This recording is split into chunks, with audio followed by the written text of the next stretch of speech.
এই মামলাটি এত চাঞ্চল্যকর এবং এত ক্রুয়েল ছিল যে আমরা মাত্র 7 কার্যদিবস, কিন্তু দিন 1 মাস চলে গেছে, কার্যদিবস 7টি পাইছি। 7 কার্যদিবসে 23 জন সাক্ষী নিয়ে মামলা সমাপ্ত করেছি। এই মামলায় এত চাঞ্চল্যকর এবং এত ক্রুয়েলিটি ছিল যে 5 বছরের একটি বাচ্চাকে 7টি কোপ দিয়ে হত্যা করা হয়েছে।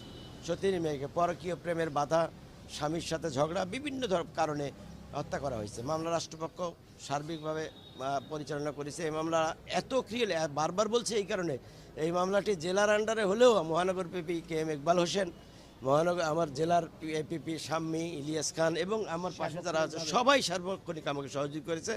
আমারই সবচেয়ে কম ছিল এখানে কাজ, এরা সবাই মিলে এই কাজটি করেছে এবং ইনশাল্লাহ আমরা কামিয়াব হয়েছি। আমরা খুশি হয়েছে যে আমরা সর্বোচ্চ শাস্তি পেয়েছি। এই মামলায় মৃত্যুদণ্ড দিছে এবং 10,000 টাকা জরিমানা করা হয়েছে। এটা বিচারক বিজ্ঞ জেলা ও দায়রা জজ মশিউর রহমান চৌধুরী, মোহাম্মদ নেই, মশিউর রহমান চৌধুরী।